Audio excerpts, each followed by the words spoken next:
Okay, Maya and the Five Kanchukas. Who is Maya and the Five Kanchukas? It's a band that I always wanted to have. Now, Maya is what? Ignorance, illusion. It's not ignorance. No. The world. No. Who is Maya? Covering. She covers. Yeah. You want to say? It's the self-veiling of God.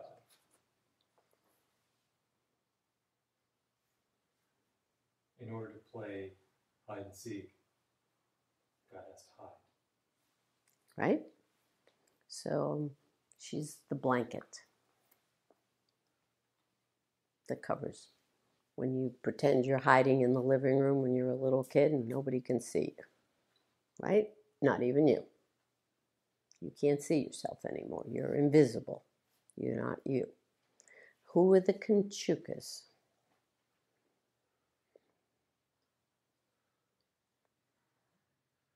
The different forms of the coverings. Close. Close. But a Kanchuka is a contractor. Constrictor. So prior to Maya, what were we?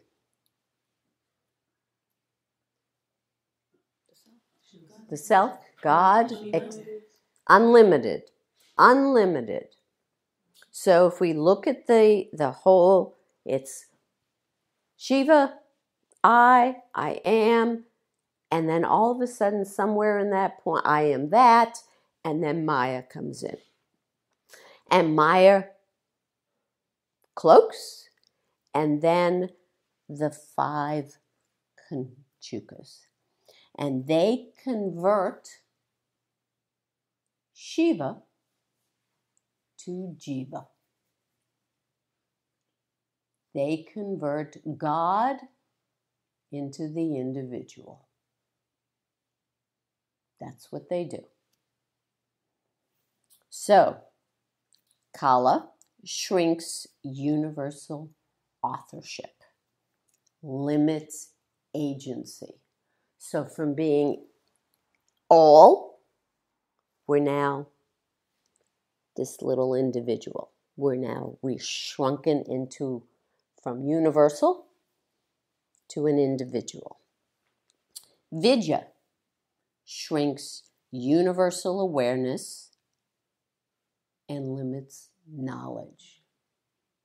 So now we have differentiated knowledge. Raga shrinks universal all satisfaction and limits contentment, creating a sense of lack and bringing about desire for particular things. I don't do alcohol. I like chocolate. Whereas God would like it all. It's all. Now we have particulars. So each of us only, I like this, I don't like that. Shrunken. So right now, we're shrunken to an individual. We're shrunken in our knowledge. And we're shrunken in our contentment, our satisfaction. Then there's Kala, shrinks eternity of consciousness and limits the experience of time to past, present, future. So now we have linear reality. There was no time. Time only exists here. No time before. But now we're shrunken and we have past, present, and future. And niyati shrinks total freedom, all pervasiveness, limits cause, space, and form. Now, most of us understand that, correct? We can grasp that. We can grasp the way to be having become involuted, right? Because we're involuted. We at least, at the very least, know that we're individuals. We like certain things. We don't like certain things. We know that there's past, present, and future. We know that we can't go in terms of space. We know, and we have no problem with grasping this as an understanding. No problem. I don't know. Cause and effect? Yeah. There's a cause, there's the effect. We understand form. My little mug here, we know its form. We know the names. We've done all that. It's really quite simple. Anyone have a problem with that? Understanding that shrunkenness that we all live in? How willing are we to accept the way to evolution? The way back?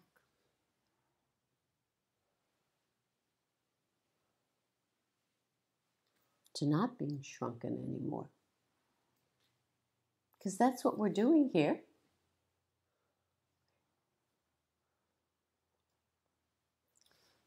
We all accept our shrunken state and then stay shrunken and apply our shrunkenness onto the path of evolution. So our idea of liberation is to be ourselves as we are now, yet happier and happy about our state.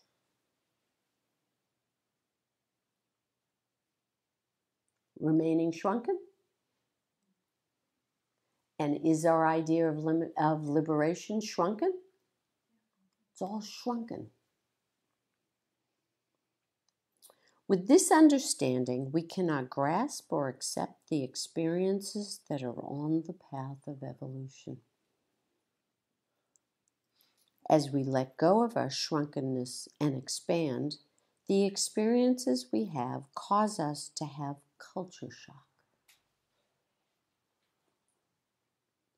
We cannot relate with the experiences we are having, and so deny them, shrink them into an idea, or stop doing what brings us this expansion.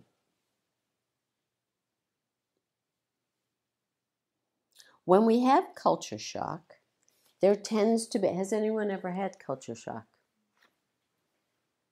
What did you do? Appropriate it, yeah. Try to make sense of it. You try to see how you can relate.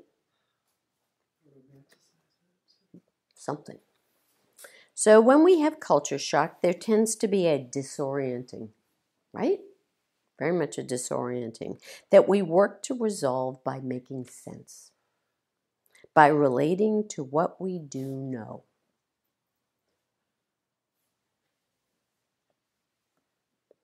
However, on the path of evolution, there are events and experiences that our shrunken selves cannot relate with at all. At that point, denial becomes the best option. We forget we had the experience. We pretend the experience was a dream. We make it vague. And most importantly, we tell no one. By not articulating what we have experienced, we are able to relegate these incomprehensible experiences to the lost pile. People seeing? This is what...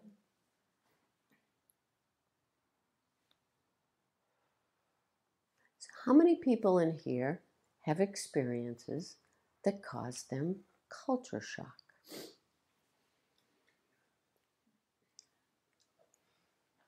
And what do you do with them? You deny them. Mm-hmm. Yep. Anyone else? Analyze them and put them in a box. Yep. Yep. Mitigate and belittle. Yep. Appropriate and use it to fuel the ego. Your shrunken self. So everything then, all of your sadhana becomes just the fight to maintain the shrunken individual.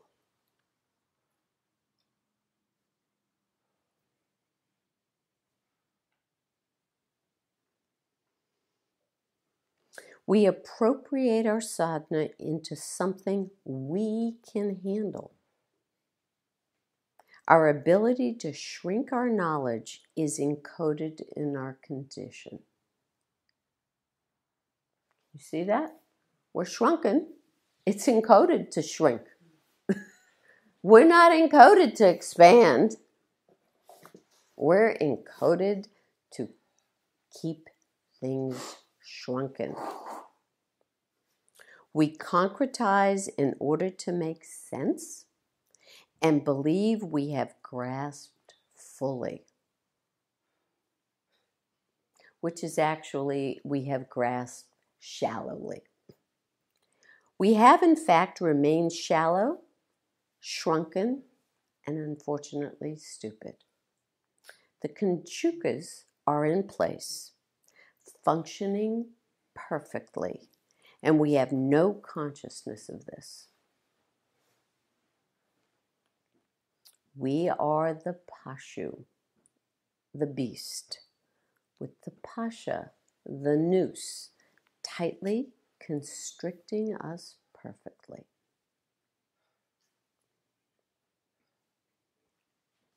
Positive then would be seen as concrete. Concrete, differentiating, shallow. The opposite is universal. It's not positive, concrete. The opposite is universal, seeing unity, and having depth. The positive of concrete, differentiating and shallow, is down to earth. And the negative of universal, seeing unity and having depth, is airy-fairy, arbitrary, and inactive. So I have watched people try to make what goes on here be airy-fairy, arbitrary. I just, out of a hat, pick and choose, do this. And I don't really do anything, I just sit here. So I'm inactive. How many times as a child, as young children, did your parents choose something that you did not to do or needed to happen that you didn't understand? And you thought you knew, and you grasped it.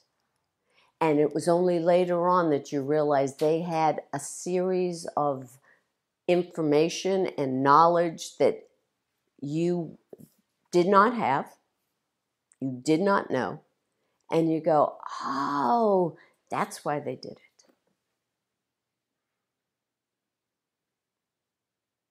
It wasn't arbitrary. It wasn't a fluke. It wasn't just a whim. It wasn't airy-fairy. But if we, in our shrunkenness, believe we know and are unwilling to see that we have limited knowledge, limited satisfaction, we're shrunken as individuals. We have linear time. We have shrunken space. How many people have been in this room and felt space changed? How many have been in this room and have felt all of a sudden there was a massive amount of space? Light change. Time change. Time disappear. If you want to hold on to limited understanding, are you going to deny what happens here? Yes. So it's very easy to understand Maya and the five Kanchukas as we contract, and we are contracted. But turning around on that expanding event, going back that path, back up, and the removal of Maya and the five Kanchukas, we are unwilling to accept that. We are unwilling, so we have forgotten the road back, and we don't see clearly what happened. And so we have these little experiences, and we shut everything down back into this nice little box to remain in prison. We are imperfect, we are separate, and we are the doers of good and bad deeds. We are unconscious of our condition, which is the very essence of our condition. Unconscious and unaware of our unconsciousness. We think we're so smart. We think we're clear and aware. That's what Maya and the five Kanchukas do.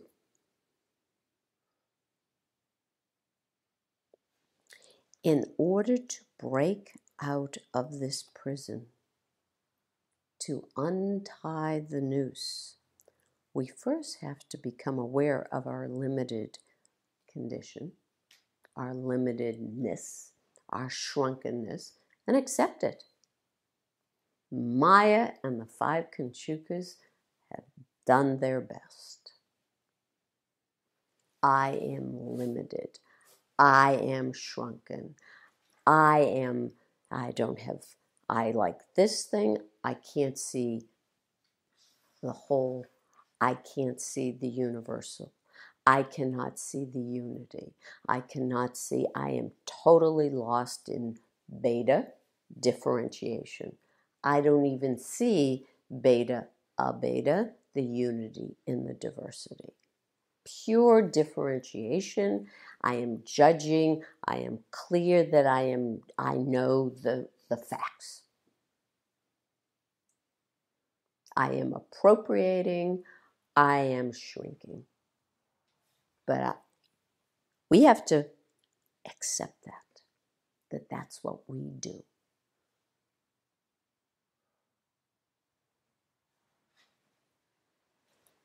We have to know what we do not know. The guru helps us with this by always challenging our limited understanding. The guru is the means to untying the knot. And by surrendering to the guru, we are accepting that there is something more. We then are no longer denying the experiences that we actually have. We are accepting our culture shock and are willing to learn to expand out of our limited understanding and identification. We cannot break out of our shrunkenness without outside help. But we have to then accept the guru is outside our shrunken realm, and we choose to follow the guru's path. The guru is not within our shrunken understanding. And everybody tries to shrink the sadhana, shrink the guru, shrink the experiences so it all makes sense and it's in a nice little package, and you can go into Starbucks and buy a little gift wrapped package of it. No.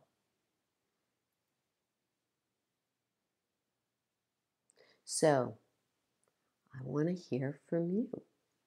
I want to hear about your experiences that you have. I want to hear what occurs that is not within your realm of understanding, that expands your shrunkenness, that takes you out of your comfort zone into culture shock and begin to change your limited understanding, work ourselves back away from Maya and the 5 Kanchukas.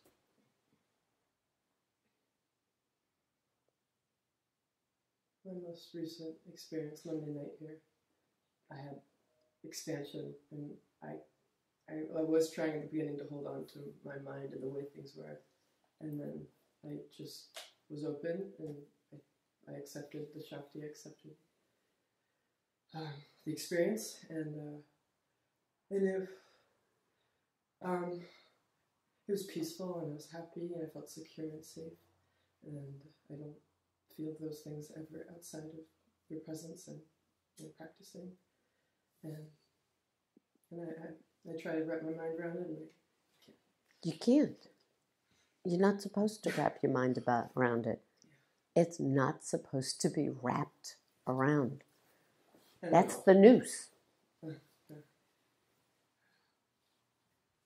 But not acknowledging it and accepting it appropriates it into a box that you're then going to keep shrunken.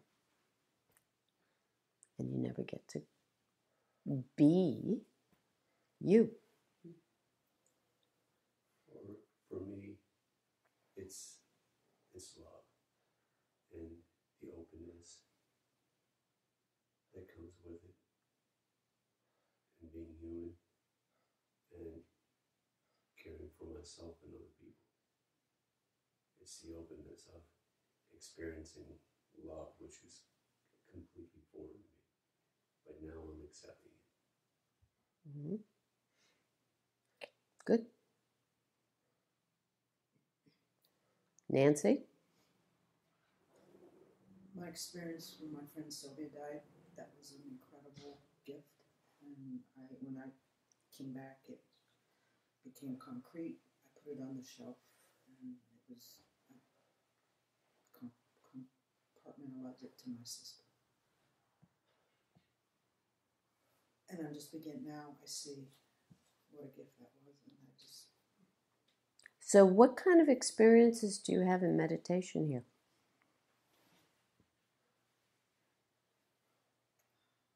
Love. Okay. What else?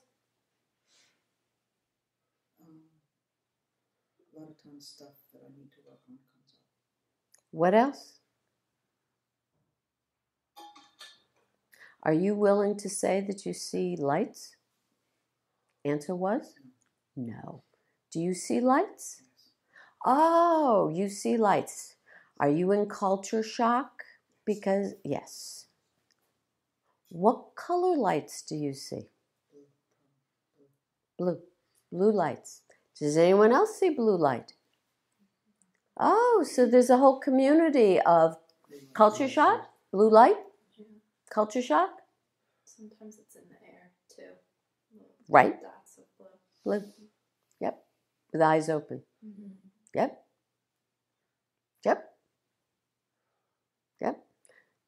So, was Baba's experiences flukes? What's your answer? My concrete answer is yes. Yes. So have you relegated your experiences to concrete? So do you deny seeing the blue light? Yes. How many people are concerned that somebody will think they're crazy if they share what their experiences are? How many people think they are crazy because of the experiences they're having?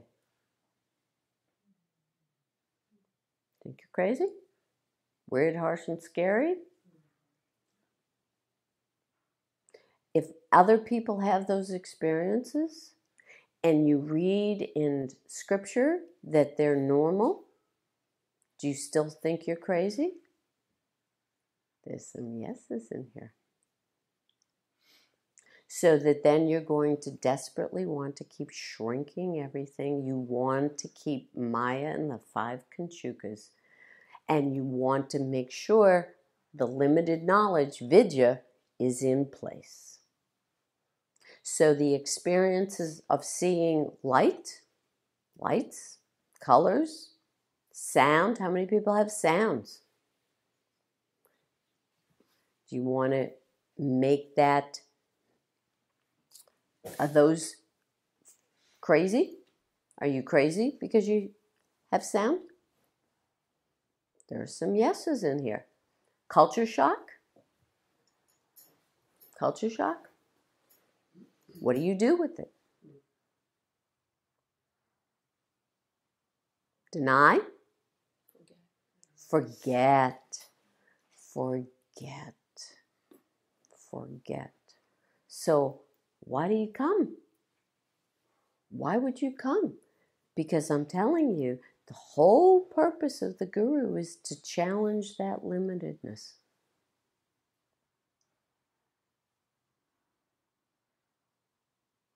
The whole purpose is for the guru to take Maya and the 5 Kanchukas and kick her and all her instruments out. You know, why I come is because I want to experience that love and happiness that I've had with you before. Yet I don't always love the process when you challenge my limited knowledge. It's like a pick and choosing. So can you have the love and the happiness in limited sense, in limitedness? No, what was it? I think it's called raga. Shrinks universal all satisfaction and limits contentment, creating a sense of lack and bringing out desire for particular things. So if you remain intact as a shrunken individual, can you have that love and happiness? No. No. Are you then trying desperately to break the rules of the universe? Wow, good on you. Way to go, shrunken individuals. Talk about vidya shrinks universal awareness and limits knowledge. Yanam bandaha. Limited knowledge is bondage. There you go. You just go and try to break those universal, can't be changed rules. Go for it. And get back to me and let me know how it's going for you.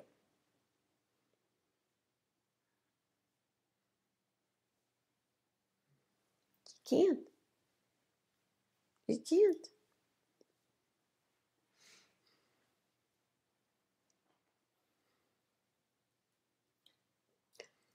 How many people have an experience of electric current going through their bodies? I was going to mention that actually for me, it's like hitting, like there's a pinprick that, and then I'm in full electricity. There's no sense of boundaries. Mm-hmm. And then I notice it, become aware of it, and then I click into saying something about it, and then it Goes away. goes away. Goes away. So that's... Yeah, you try to make sense, discuss it, have a conversation about it, have a commentary about it, and Yeah. Yeah. So, yoga chitta vritti nirodha. Yoga is the stopping the modifications of the mind. So when you're having that experience, is your mind going? No. No. So you then create a thought form to stop the whole thing. Oh, love that path to involution. We have to be willing, if we're going to continue, to be willing to have culture shock.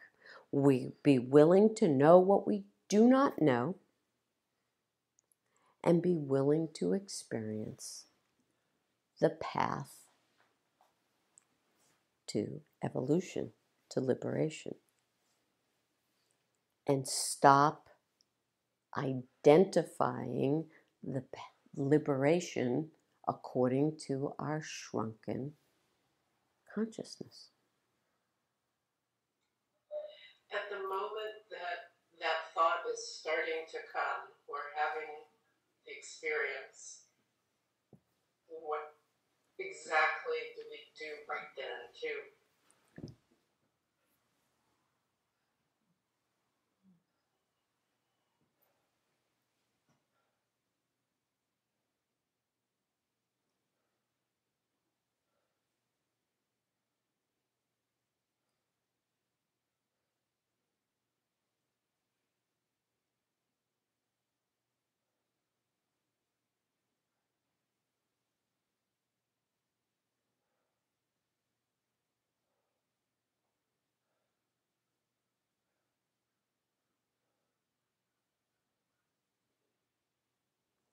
That's what we do.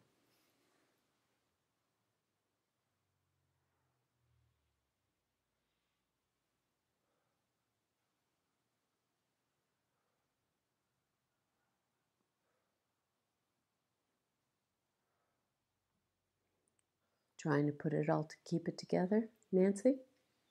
Why? No. Why?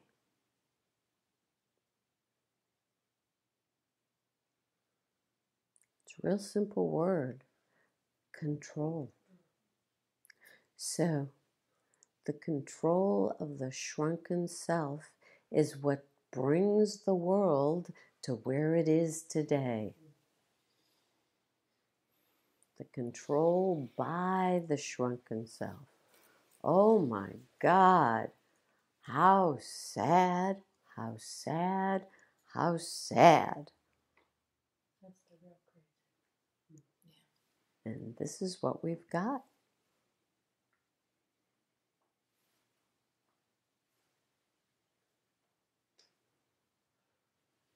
Talk about arbitrary.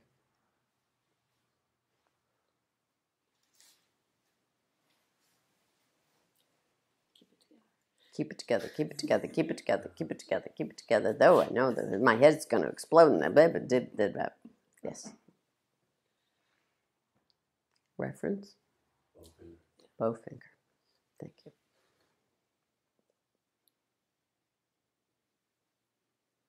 The whole point is don't keep it together.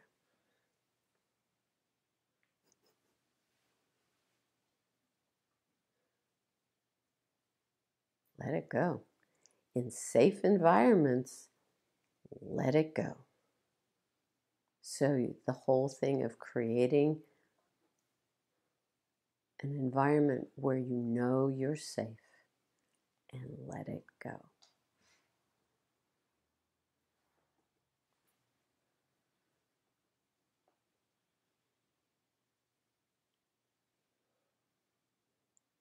Then you can be in unsafe environments, be vigilant, be awake and aware, and let it go.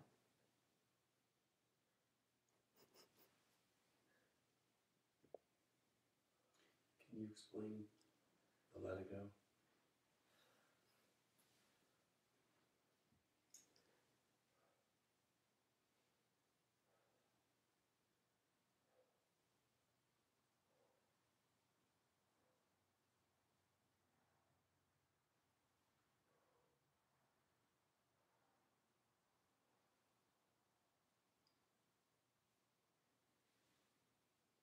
That do it for you?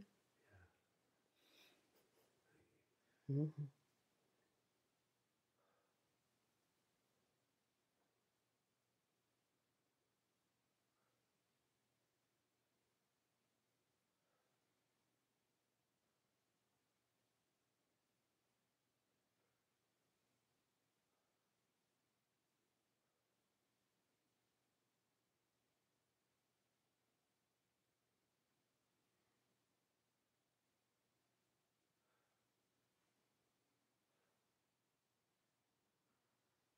I'll open it to questions.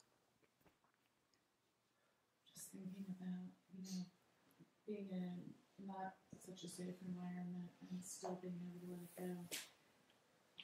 And also being able to speak while you're letting it go. Yes. And interact appropriately for wherever you are. Exactly. Do your job, whatever it might be. Mm-hmm. But still be not concrete and controlling and misappropriating or appropriating. Right, because then you're not acting appropriately. Mm-hmm.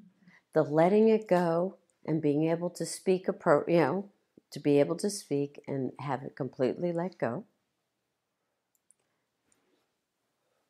Then so you're not arbitrary, you're not in control, you're not picking. You actually also then get to see the whole picture of what's actually going on, what's happening, where it's going to, because time is no longer, past, present, future is no longer in charge. So you can see the future. You can see where something's going. You're no longer in that linear component. You can see the greater cause and effect of limitation, and you understand how that's operating. And so, in truth, you're functioning at a much higher level in that vigilance, awake, aware, unsafe environment to be actually taking care of the situation in a way much, much better.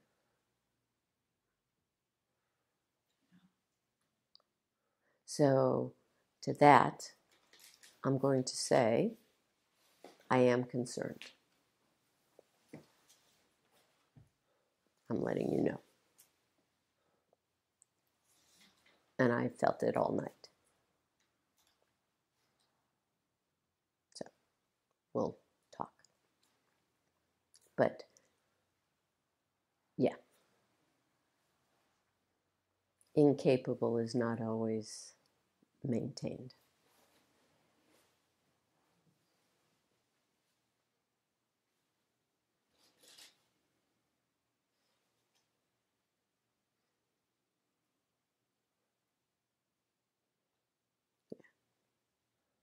But that being able to actually then figure out action, strategy, appropriate, how to move forward. Really important. If Maya and the 5 Kanchukas are in control, then we're on the same playing field.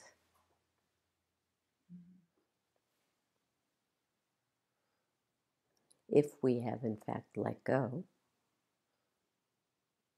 changes.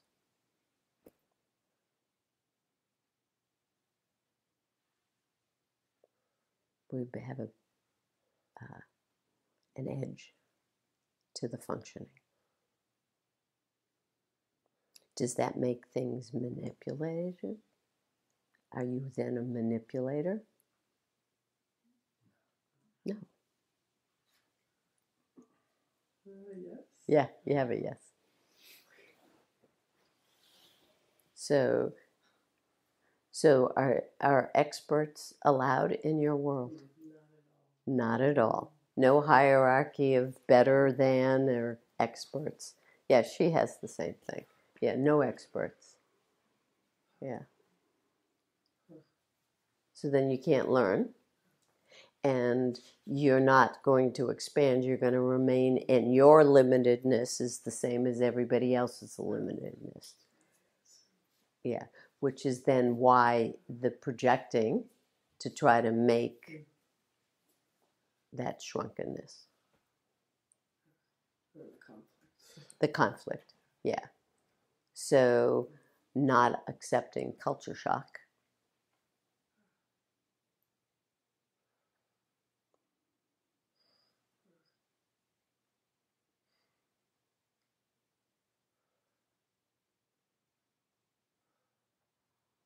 And this goes to what we were talking about the blog on purification, when a cold is not a cold, when a situation is not a situation, is not just the situation, because we have had the gift of an expansion that we didn't expect to have. And our responsibility is then to work to maintain that expansion.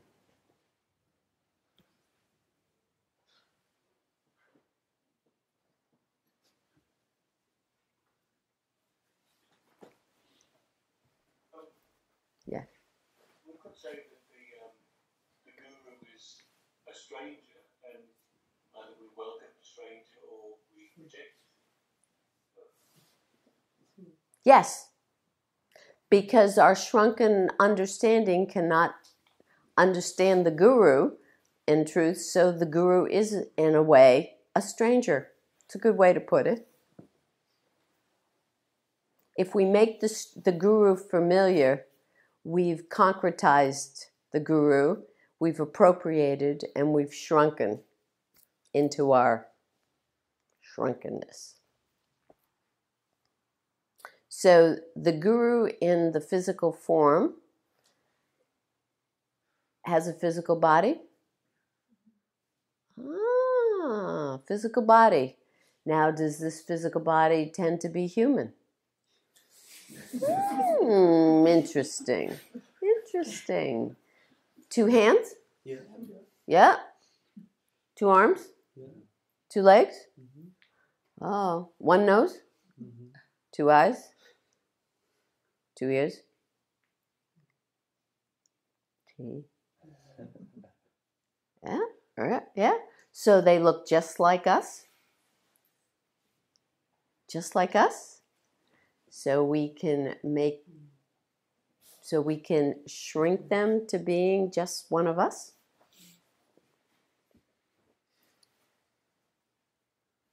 And we miss the point. Do they eat? Do gurus eat? Mm-hmm. Yeah. Sleep? Yeah. Use the bathroom? Yeah. Take showers? Baths? Yeah. Walk? Do they walk? Do they know how to walk? Yeah.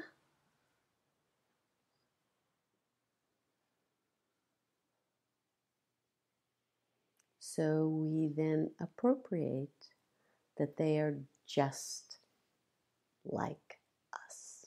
No different? No different. Right, Nancy? Right. And then we miss it, which is again what I said about taking the wrapping paper and missing the gift.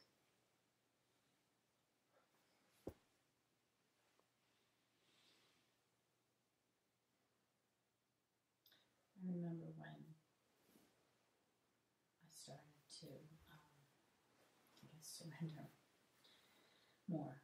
And one of the things she said to me was, you're going to have to admit that you're wrong. You're just going to have to say, I'm wrong, I'm wrong, I'm wrong, I'm wrong.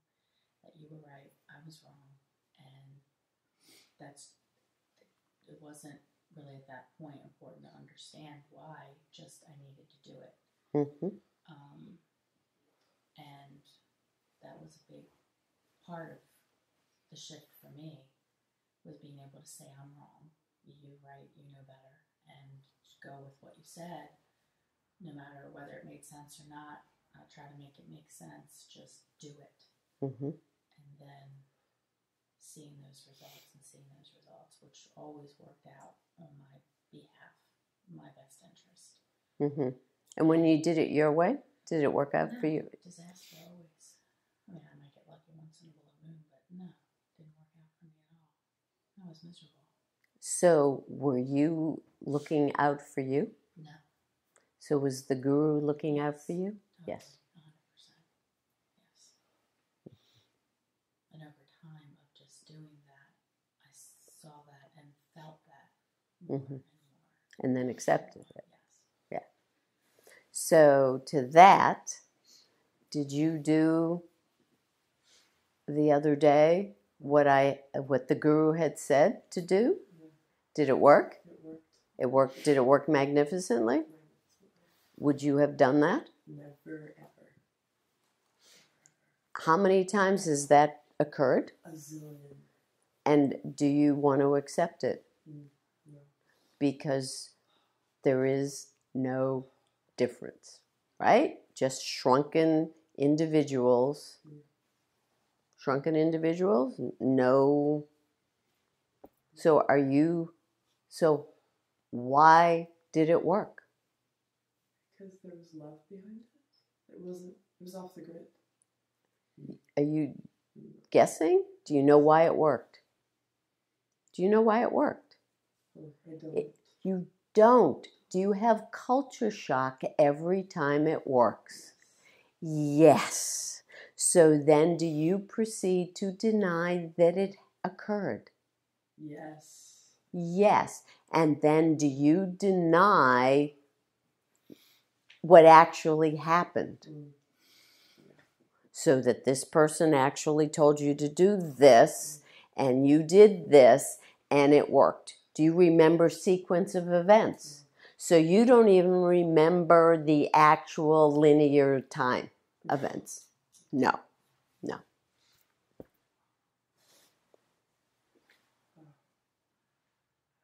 Go back in with a little brush and erase it. Yeah, you, what's it called? The brush. The chalkboard eraser? Photo. Airbrushing. You airbrushed it. So you airbrushed it so it ends up fitting your shrunken idea of the way things are. How many people do that in situations where they then won't give the guru credit for what's going on in their lives? Yeah.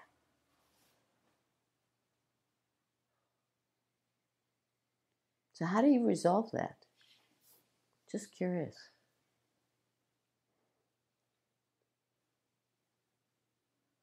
How do you resolve it when you meet other people and friends and talk to people? And how do you change your story, the story? What do you say? I share that. Yeah, well, you're not doing that. Oh. How do you do it? I want to know how the people who airbrush.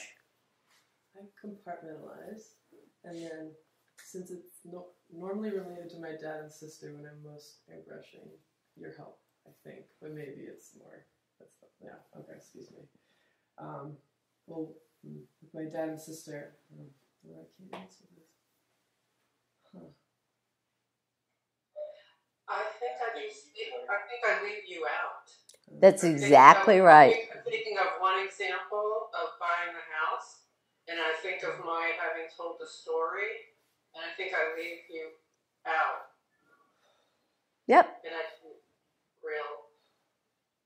I think the way to do it is to keep changing the story.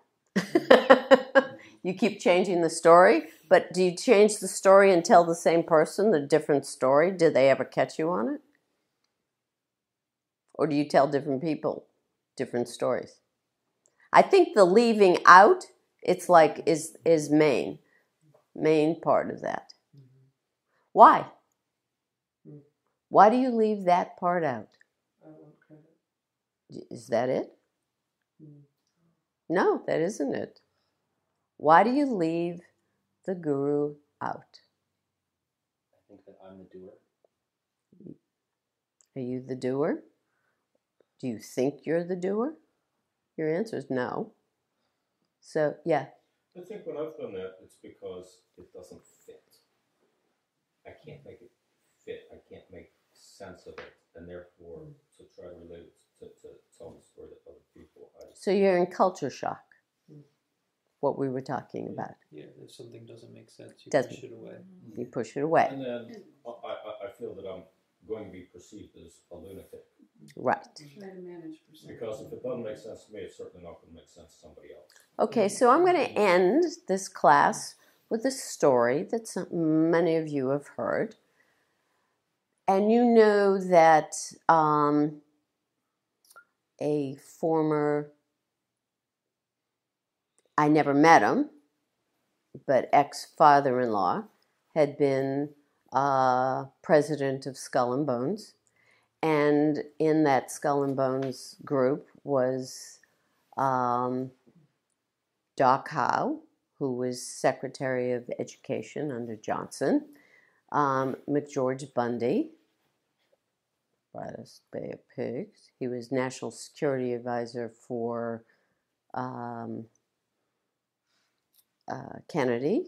There was another Grayson, who was the head of the World Bank. These were what we would call pretty in the mundane world. You want them to think you're a lunatic. You want to be careful. I'm asking you, want to be careful? So I'm having dinner with Doc Howe, who is at this point a professor at Harvard.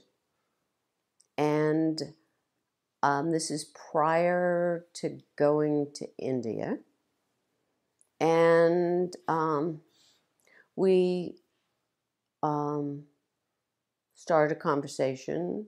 I started a conversation with him discussing bits about China or something.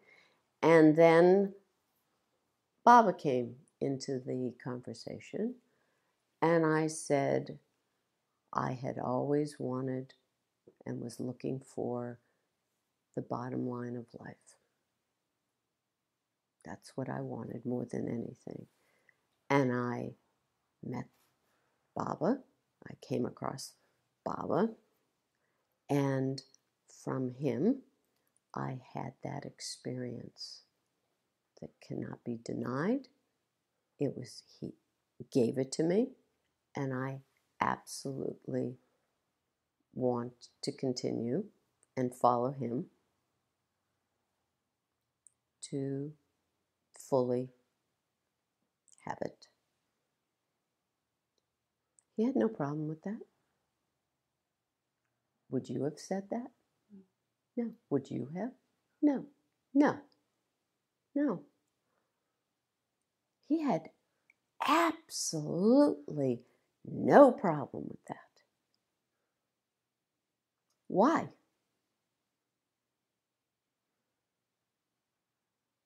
Why do you have no problem with it? It was honest. It was honest. It was real. It was direct. It was clear. And he was not a stupid man. He had no problem with it.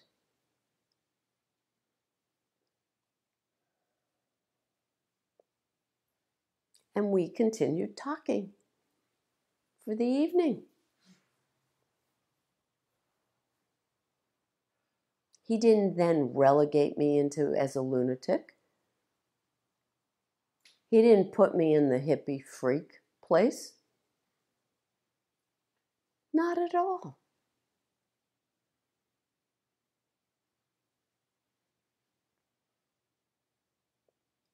Maya and the 5 Kanchukas. Thank you. Thank you.